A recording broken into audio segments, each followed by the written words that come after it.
can't do experiments usually in government, but we got one. 350 billion was spent by George Bush and his administration.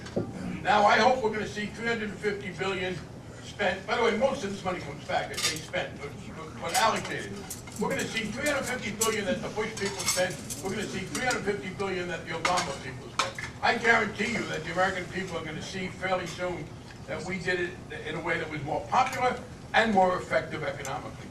So that's where we are. We're going to go ahead and pass paycheck, the card check legislation. We did the economic fairness legislation.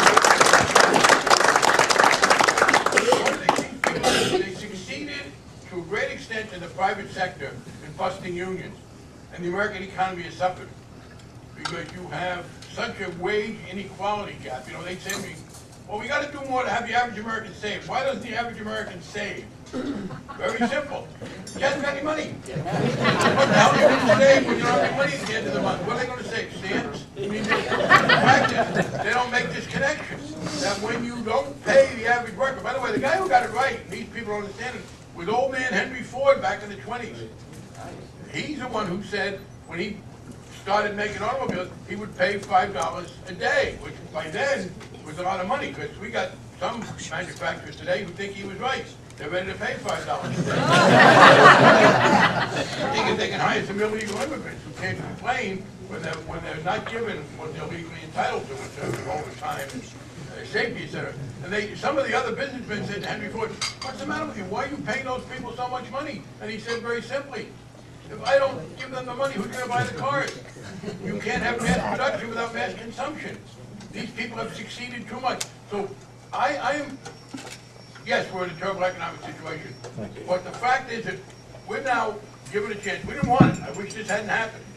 But we're now in a position to show, because we've got a good president of the United States, we've got a solid majority of the House, we probably have enough Democratic senators to get some things done. We're going to show what Franklin Roosevelt showed, that we are the ones who saved capitalism from itself. That we know better how to make the private sector work, that if you pull back the way Herbert Hoover did, or Ronald Reagan, or particularly George Bush did, and don't have any rules, and don't have any involvement, and let the most powerful people bust unions and exploit workers, that the economy suffers. That's not good for the economy.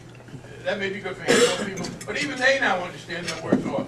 So we're going to see, I believe, the most productive period in the American government's activity since the New Deal, and we're going to see the American public understand now how the philosophy we've had of cooperation between the public sector and the private sector is a much better one.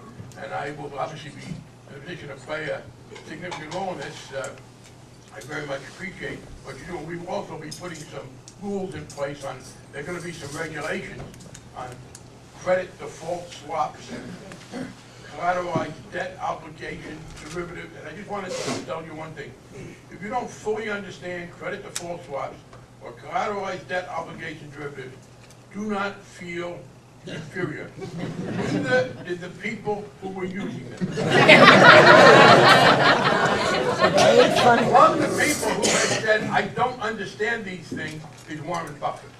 It's been great, by the way. Warren Buffett, the one who said a few years ago when the right wing said to him, well, you know, when we were talking about income fairness, or he said, somebody said to Warren Buffett, aren't you afraid that we're going to have class warfare if the Democrats win? He said, oh, we have class warfare in this country. My class is winning. It's not like there hasn't been it. We're gonna turn that around, and everybody's going to be better off. And we are very appreciative that there are people here when it looked, you know, when the kind of very right-wing philosophy was prevailing and that was popular, people here never got intimidated, never got talked out of doing what they were supposed to do. And I think the country, in a fairly short period of time, is going to understand that they should be they are very grateful to the kind of people who are in this room who've done the work that we needed to do to take over the government by a majority election. And we're going to be able to show people now that we were right. As I said, that, you know, we tell them fibs sometimes. One is, oh, I loved your campaign. I hope doesn't hurt your feelings. but I really hate it. I mean, I do it. Think about it. You know, get up in the morning, go bother people who want to, you know, get to work and just stand there or ask people for money, but you do it. In fact, it always seems to me we should get more credit for doing things we don't like than saying we make them. But the other one is, oh yeah, we ran against each other, but we're good friends. And the final one is, oh, I don't like to say I told you so. Everybody likes to say that. Many of the people here will agree with me.